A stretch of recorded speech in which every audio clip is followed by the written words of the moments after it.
IVM.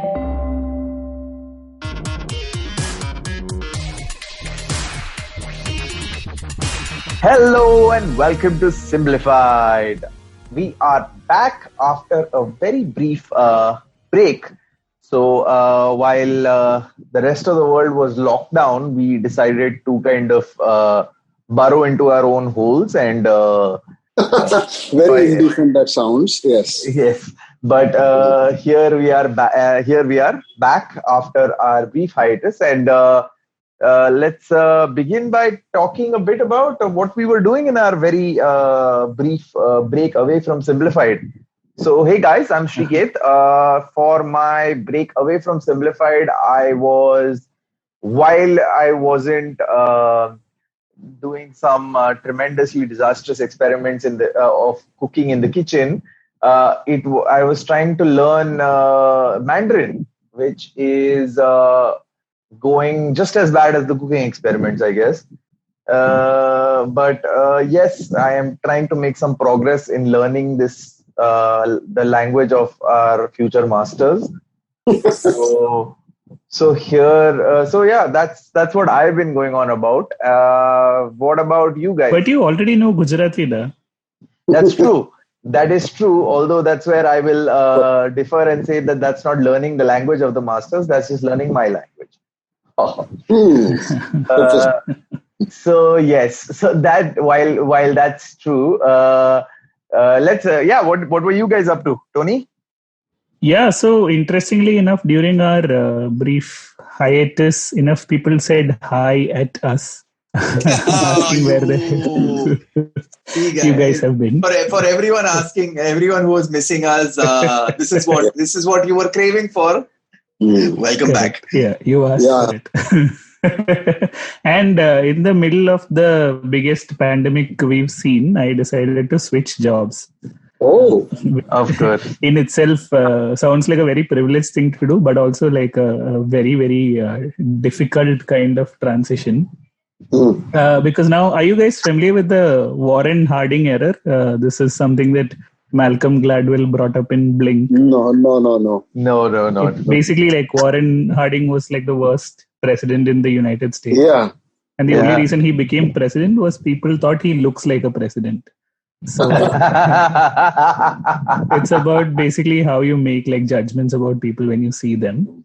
But when you join a new job in the middle of a pandemic, people start judging you by the quality of your internet and your microphone. So yeah. So this is actually very well linked to what they call nominative determinism, which is also like you tend to trust a professional more based on the kind of name they have. So if it's, in India, it's taken to a scientific level almost because of the caste system. Yeah. But otherwise, globally, if you have someone who is called like some guy called Tom Judge is probably going to be a pretty good lawyer. So. Yeah, but on the other hand, that's what I was saying. Bansal is startup, right? If you are called Bansal is startup, exactly. That's the name. Kapoor, of course. I think nepotism has something to do with the whole thing as well. But I thought Kapoor meant movie star in Punjabi. But one of the best recent cases I was reading about of nominative determinism was. The stockbroking the Ponzi scheme bro called Bernie Madoff. Yeah, Bernie Madoff with with billions. Yeah. So that was, I think, one of the best cases of nominative determinism. But yes. So yes, Tony, well done on projecting this aura of professional success, whether it be true or not. Yeah, and, but at this point in the pandemic, we've started taking the audio quality of people on the call very personally, right? Like the poor guy has bad network, but you're like, what is wrong with you? No, but this is what I mean. There was here also. I mean, in Malaysia, everyone was talking about when we were just about to start our work from home. everyone was talking about, oh, how do we do this and how do we do our meetings? And then there's a poor meek people from like the outskirts of KL where just raised their hands and said, what do we do if we don't have Wi-Fi? And so, I mean, they were very valid questions, but then you're like, what? No Wi-Fi? What? I feel very bad for you. So, yeah. Naren, what have you been up to?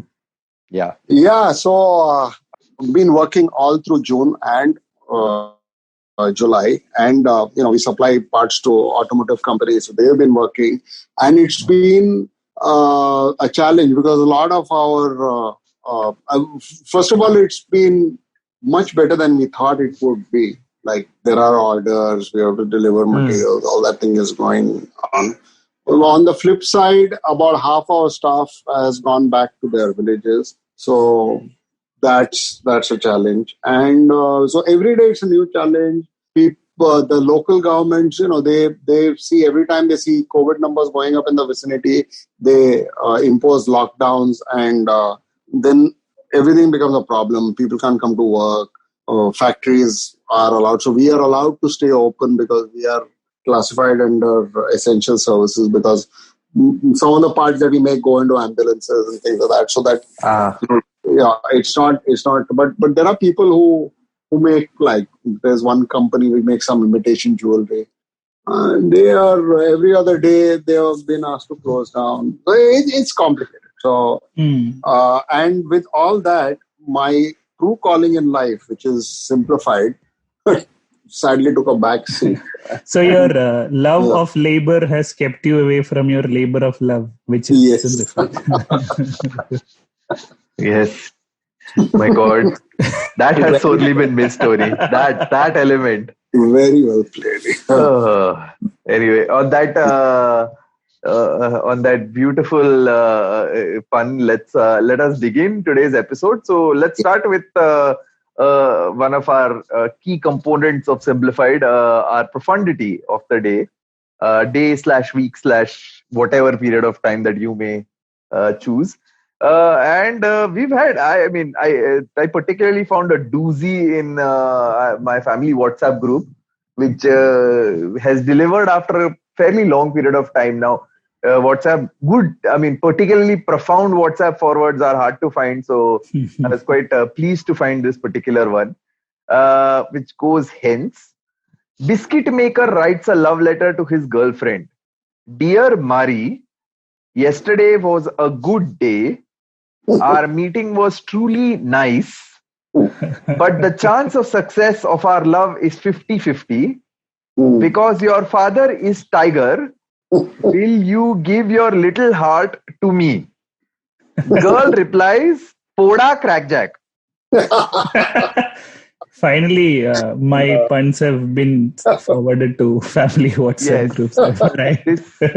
This is the definition of what we call trickle-down humor, I guess. So, yes, I think sitting at home and pretty much just eating biscuits all day is like really gotten to people's brain, and this is the outcome of that. Good to finally. I mean, in a time where all content is just incessantly topical, it's good to find a completely non-topical, timeless sort of profundity. Yeah. And along the same lines, we're going to have a pretty non-topical topic for today's episode, which is consciousness. And wow, it's like it's a bit rich that three dopes like us are going to attempt to simplify consciousness of all things. But in case anyone forgot the ultra crepidarianism of Simplified, here it is, right back at you.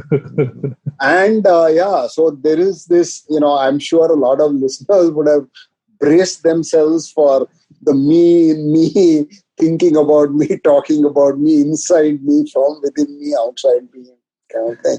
But that's I promise there'll be none of that. You can check out Nityananda's channel for that, and it should be fun. But I would totally join a religion if you started one, Naren. Like, I think you should start by writing a book. Oh. Keen listeners of Simblified will know this is a long time gripe with Naren not writing his book. But go on, Naren, you were saying. Yeah, so first of all, I am totally writing that book, and I expect all of you. So I've even got like my blurb in. So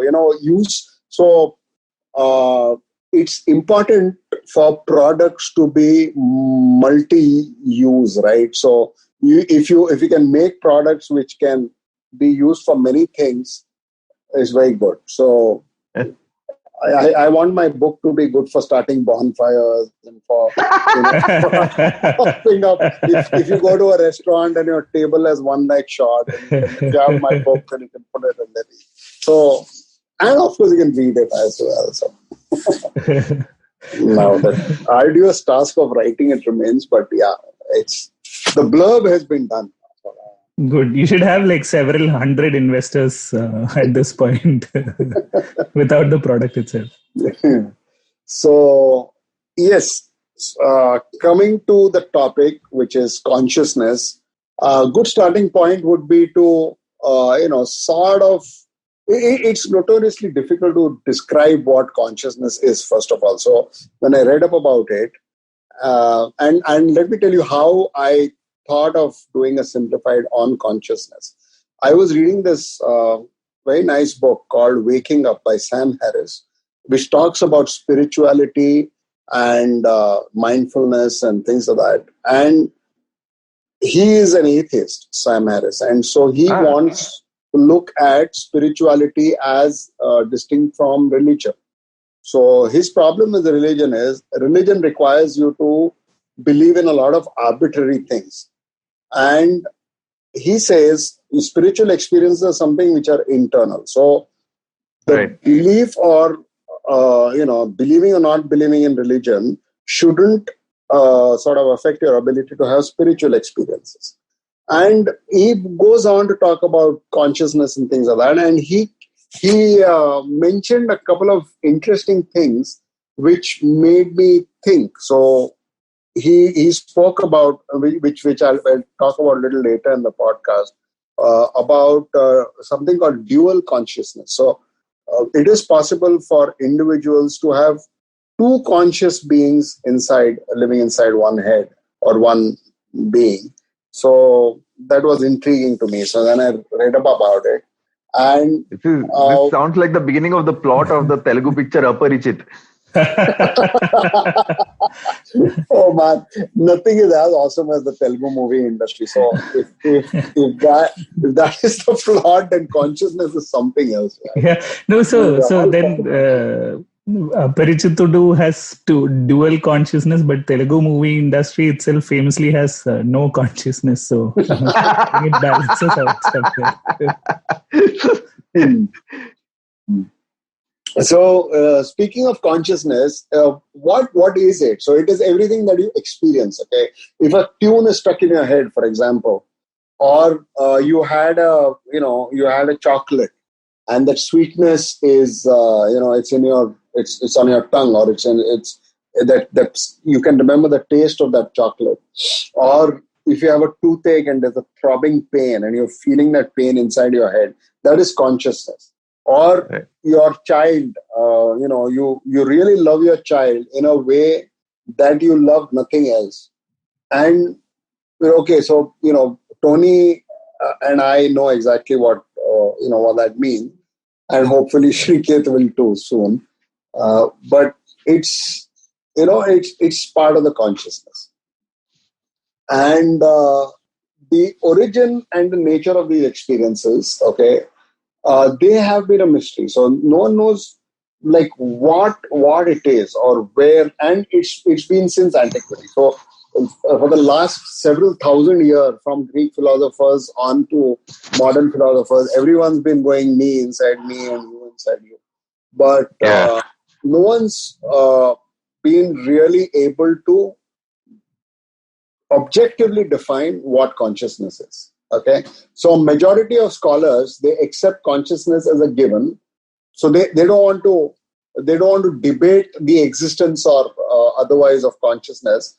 Though there are some modern philosophers. There's one guy named Daniel Dennett. He's from Tufts University, and he's called one of the 4 horsemen of atheism. So the others, Sam Harris and Christopher Hitchens. Those 4.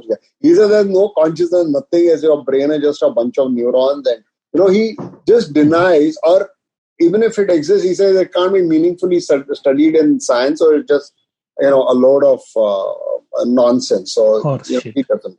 But majority of scholars, they accept consciousness as a given. So they accept that it does exist, and they seek to understand its relationship to the objective world as described by science. So it's like, you have a brain, you have neurons inside, and you're experiencing things. So they want to know what exactly happens. So they're not interested in the philosophical discussions on consciousness, which everyone, it's the me inside me, you inside you. But they are looking for the physical footprint. So they're like, what is it about a highly excitable piece of brain matter that gives rise to consciousness? Which part is it exactly? And once you understand that, maybe we can sort of get a better idea of what consciousness is. Okay. And so basically, they have a word for it. It's called neuronal correlates of consciousness. It's called NCC. And what neuronal correlates of consciousness means is, whenever you have some experience which you classify as a conscious experience, you want to find out what part of the brain, what part of your neurons. And they're looking for the minimal. So it is possible that if you experience something, a whole bunch of neurons will get excited. But they're looking for the minimum number of neurons, the center that gets excited no matter what conscious experience it is. So by this definition, do animals also have consciousness? Yes. So they believe that animals have consciousness. So it is impossible to know because they can't communicate. But definitely higher, like mammals and some birds. So crows and all, they're pretty sure that crows have consciousness. Okay. So, but they have some limitations. Most animals have no capacity for unfelt needs. They don't have capacity for future needs, kind of thing. So for example, that after 2 hours you're going to get hungry. So you plan, but animals don't seem to understand that. Yeah, they don't invest in mutual funds and all that. Yeah, they are not going to invest in mutual funds. And so chimpanzees, including chimpanzees. So chimpanzees also won't invest in mutual funds. And they are our closest relatives. And so I was talking about neuronal correlates of consciousness. So what the scientists are talking about is they want to find a seat of consciousness. For example, your brain as a whole, and it's also connected to the spinal cord. And if people lose the use of their spinal cord, they have injuries somewhere in the neck, and the spinal cord gets damaged, and they have it just degenerates. But they continue to have consciousness. Their mind is still conscious. And there is another part of the brain called the cerebellum, which is responsible for your balance and a lot of motor actions. And it has a really high number of neurons. So it has more neurons, I think, than the rest of the brain put together. It's a small part of the brain. But it takes care of all the motor functions. And that also, when it gets damaged, does not affect, so if that gets damaged, your life quality really diminishes. So you can't walk, or you can't do a lot of things. But your consciousness is intact. So you can smell things, see things, feel things. Even if your senses are not active, you can imagine things. All that is part of the conscious experience. You can feel emotions and you can remember things, those kind of things. Interesting. And, I wonder, because this is again very faint, hazy memory of since when I was of studying something about the brain when I was much younger. But there was this, I forget the medical or technical name for it, but the whole thing about how the original theory was there are centers in the brain that do specific jobs, which is true. Correct. But it's more about that the centers of the brain are the place where the job initiates, but the execution of it happens pretty much on a. So there is the meninges or the covering of the brain, which has a sort of a palette. There's a palette of where all of these activities happen, and different parts of the brain come together to make that any activity happen. So even though, and this is, I mean, of course, there is a lot more detail to it, and also it's a lot of it isn't known really completely still. But the theory being that even though a part of your brain is damaged, does not mean that the stuff that part of the brain was responsible for, that ability is completely gone. Yeah. So what it means is that maybe your ability to initiate that particular job, or your ability to kind of like do it very well, or if any competency is diminished, but you still retain some amount of that ability because of that common, that neural net, so to speak, of where active every part of your brain is at least responsible for some part of that one particular activity. Correct. So this is actually they've narrowed it down even more now, and so I'll give you an example. So let us say you have different stimuli are presented to the right and left eye. So let us say on the left eye you get a picture of Modi ji shown to you, and on the right eye you get Rahul Gandhi. Now you might imagine that you'll see some then you stab your left eye out and say, "Hey, jail leader." No, you would imagine that you see some weird superposition of Modi ji and Rahul Gandhi, right? But in reality, what happens is you'll see Modi ji for a few seconds, and after which he'll disappear, and Raga will appear, and he'll go away, and Modi will appear, and so on. And the two images will alternate in a never-ending dance. The neuroscientists call it binocular rivalry. And that's because your brain is getting an ambiguous input. It can't decide is it Modi ji or Raga. And at the same time, if you're lying inside a magnetic scanner, one of those functional MRI machines that registers brain activity, experimenters will find that a broad set of cortical regions, so they have different cortexes and all, right? So broad set of those regions called the posterior hot zone. This is active. So this posterior hot zone is made up of three regions, three lobes. One is called the one is called the parietal lobe. One is called the what is the other? One is the occipital lobe, and one is the temporal lobe. So these three things, they are on small things. They're somewhere in the middle of your head, okay, and your eyes, okay. They are connected to the primary visual cortex, which is right in the front. Now, if your primary visual cortex is damaged, you won't see it. I mean, you won't see anything. You'll go blind.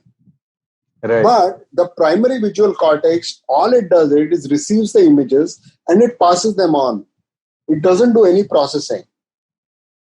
So, when you do that fMRI, the machine thing, the functional MRI thing, you will not see those neurons light up.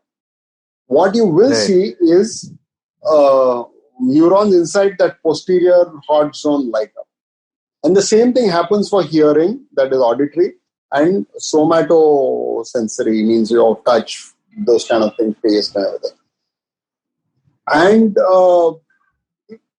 all this recognition and all the activation is happening in the posterior hot zone. And that is giving rise to conscious perception, including the image of Modi ji or Raga. And that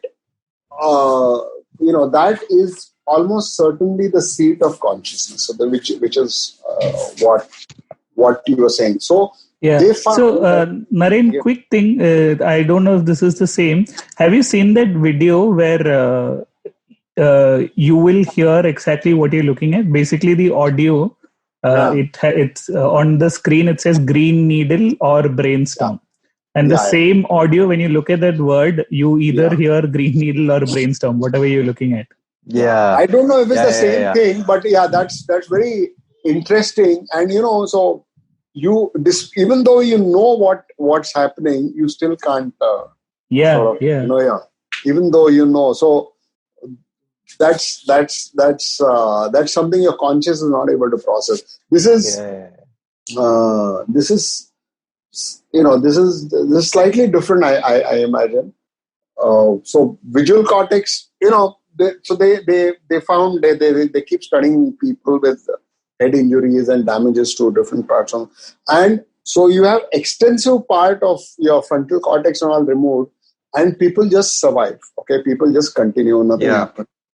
And you have a tiny part of this posterior hot zone removed, and suddenly people will, they'll have extensive loss of function. So they've and sometimes it's quite bizarre. So in some cases you're unable to recognize sort of faces, right? So you can recognize voices but not faces, things like that. So there is this there's this phenomenon, or sort of, I think it's a disability. It's called a Capgras Syndrome. So what happens in Capgras? It's called the imposter syndrome. So what happens is, so I know you, and I've associated your face with friendliness. So when I see your face, it sort of kicks in some feelings of, my one part of my brain recognizes that this is my friend. Right. And, that your feelings towards that person or with the enemy or whatever.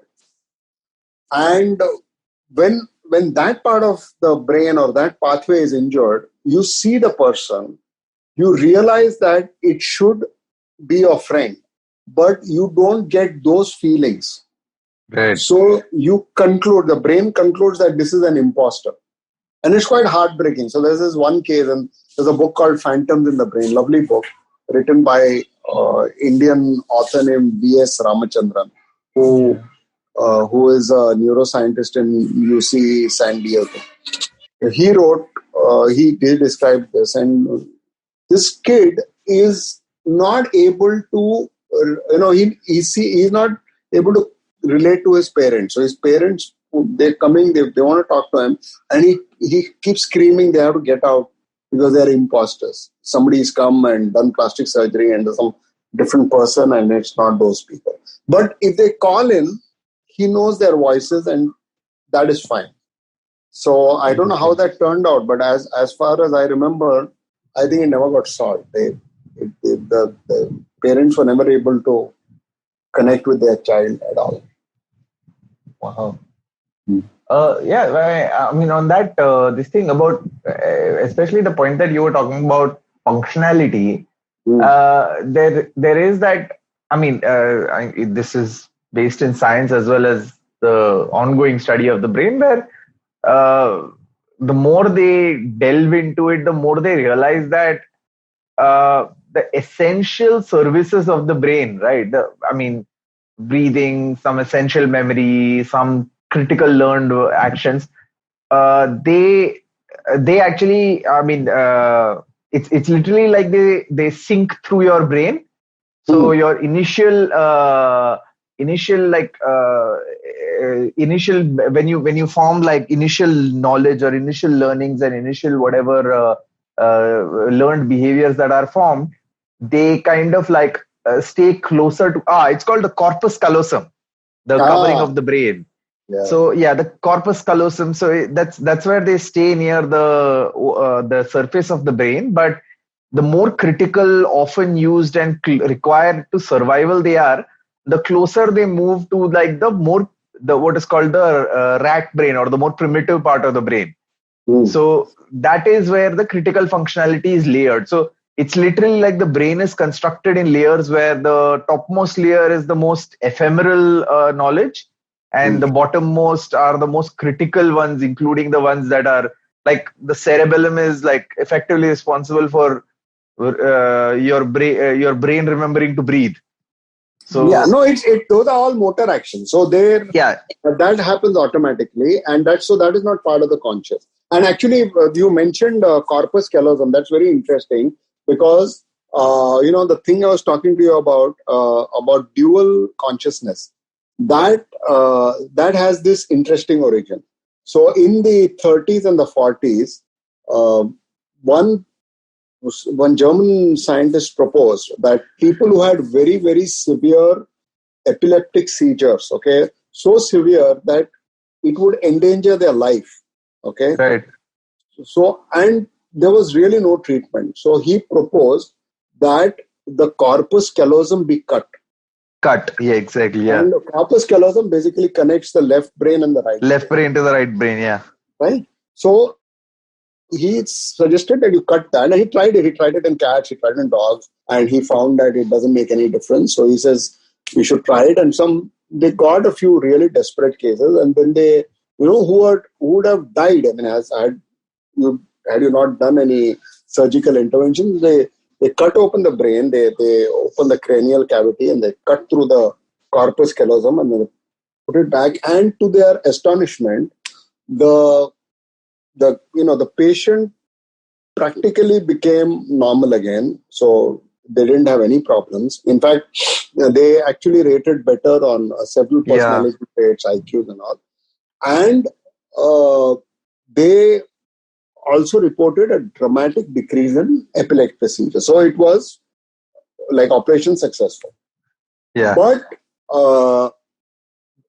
as they kept studying, they found that the right brain and the left brain, now no longer being connected, seem to have an independent view of things, and they won't communicate with each other. So they did, very clever experiments in which the right brain was, so right brain sees what the left eye, is connected to the left eye, and the left brain is connected to the right eye. So they would show each eye different images, and the speech center is with the left brain. So the left brain would not talk about anything the right brain was seeing. It just wouldn't acknowledge it. But the left hand, you could trick the left hand into reaching for those objects. So they came to the conclusion that there are now, because the corpus callosum has been cut, there are two consciousnesses inside the brain. So left brain has an independent consciousness and the right brain has an independent consciousness. And this is very controversial. Even today, some people say that is the case and some people say that is not. But it is pretty, it's pretty bizarre that, you are one person, you are one Shikesh, or you're one Tony, or you're one Naren, and then suddenly there are two of them who are independent. That's actually a super interesting thing. In fact, I remember myself reading once the phrase corpus callosum came up. I remember all of these things about the once it's cut, all these odd things happening. And you're right. I mean, with the consciousness aspect of it, we forget how. Because of the fact that we are so inherently programmed to kind of think of people as individuals, right? Individuals being one and singular thinking, singular motive, singular approach, singular personality and bent of mind. Once that, say, corpus callosum is snipped, you actually understand how the left brain and the right brain function independently, and it actually causes. There were actually examples of the right hand reaching out and doing its own thing, and the guy is sitting over there and he's like, I have no idea what my hand is doing and why it's doing it, because the reason being that part of the consciousness is working independently, and because the person was left brain dominant, he's working from the left brain and thinking from it and speaking from it, but the right brain is independently doing whatever, so his left hand is working independently of everything else. So that actually kind of like reveals how little we know about consciousness and how the whole approach to it itself is incorrect. And here's a very scary and fascinating thing. It's a recent development, so maybe about 10 years old or 10, 15-year-old. There's this. So but few people report that when they are,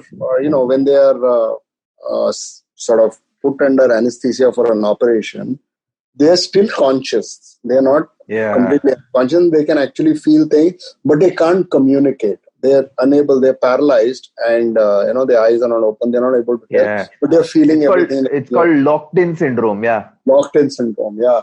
So there were these two scientists named Tononi and Masibi, and they pioneered a technique called zap and zip. Okay, so what they do is they put a coil of wire which generates an intense magnetic field, and they send a pulse into the brain, into the skull basically, and it induces a brief current in the neurons underneath. And this perturbation, it excites and inhibits the neurons' partner cells. So because all neurons are connected, there are partner cells in the connected regions in a chain which reverberates across the cortex. Okay, and the activity keeps happening and then it dies out. So it's like throwing a stone into a pond of water and and all over the head, they have a network of EEG sensors which will pick up the electrical signals. You have these, it's called the electroencephalogram or something. So that gives you, so based on the pulse, it will tell you what region has been activated. And they mapped it on a number of conscious and unconscious people, like volunteers. And then they sort of figured out that if you send a pulse here, if the person is conscious, then you get pulses in, say, N regions. And if the person is not conscious, you get pulse in N1 other regions. So based on that, they collected a lot of data, and they came up with a sort of an algorithm. So they would take a patient, they would zap him with the pulse, and they would see where the where the impulses came, where the ripples came from, and based on that they would decide whether the patient was conscious or not. And so they did first an experiment with minimally conscious people, 81 patients who were minimally conscious or in a vegetative state, and in the minimally conscious ones, it showed correctly that 36 out of 38 patients were conscious. Okay? It just misdiagnosed 2 patients as unconscious when they were actually conscious. And of the 43 vegetative state patients, in which all attempts to establish communication had failed, 34 out of 43 were labeled as unconscious, but 9 were not. So 9 were, to all appearances, brain dead, but they were actually conscious. That's so scary, right? And it could happen to you or me. And what do you do, man? It's scary. So that is, that is where things are right now. There is one more interesting thing that I want to add. There are 2, and this is really part of the debate. It's a fascinating debate. So there are basically 2 popular theories of consciousness. Okay, the first theory is called global neuronal workspace. And what it says is, when you're conscious of something, many different parts of your brain have access to some information, right? Whatever has come into your consciousness, many parts of your brain have access. And if you act unconsciously, what we were talking about, motor activities, you do something without thinking. So, for example, if you're typing, most of us, we are sufficiently fluent at typing. We just type and we don't think of where W might be or E might be or where the space. It just happens when you're sitting at a keyboard. And at that time, you have little consciousness. There's no conscious, very few things are. So those things you would say are not conscious. And what this theory, global neuronal workspace theory, argues is that consciousness arising from a particular type of information processing, familiar from the early days of artificial intelligence. When, so what it's saying is, when sensory information is posted to a blackboard area, a central area, and broadcast to multiple cognitive systems, that makes it conscious. So if you believe that, what it says is computers could someday become conscious. If you hook them up right and you're able to, have multiple cognitive systems and access one thing, and so this theory says that autonomous computers, conscious computers, are possible. And the other theory is called integrated information theory, which says that it has a different starting point. So what is saying that each experience has certain essential intrinsic properties for its owner. And long story short, what it says is you can only simulate it, but a simulation does not guarantee consciousness. So you can map out all the things that a brain is doing. You can code a computer to do the same things. And the computer will do the same thing also, but the computer can never be conscious because there are a lot of undefined and very subjective feelings that are impossible to code into a computer. So these are the two. So one saying that consciousness is possible for computers, one saying consciousness is not possible for a computer. So you can take your pick and decide which side of the... I'd in fact frame it as not possible and not yet possible. Yeah, not possible and not yet possible. So anyway, this is pretty much all that I have got on this particularly fascinating subject. And that's all that I'm conscious of at the moment.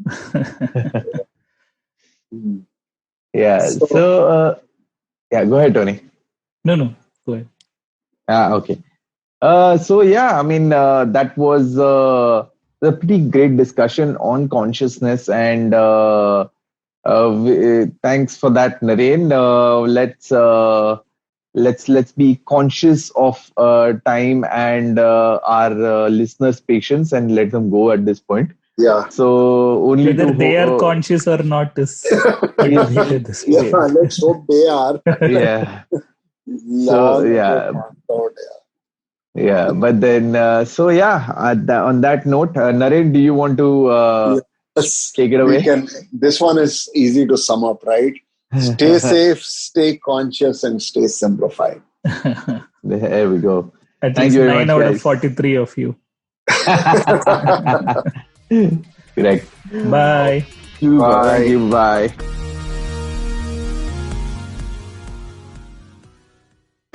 I hope you enjoyed that show. I'd like to thank our sponsors this week, Paytm Money.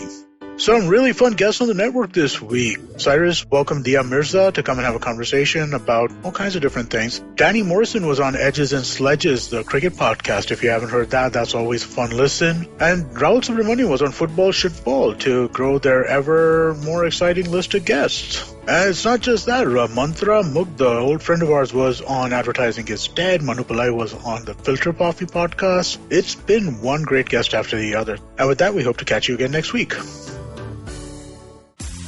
Sachin Tendulkar, Virat Kohli, Don Bradman, and now Cyrus Brocha. Okay, probably not in the right company. I mean, Don Bradman is Australian. But it's called Cyrus Says, a wonderful show about everything. Find the show on the IVM Podcast app, ivmpodcast.com, or wherever you listen to podcasts.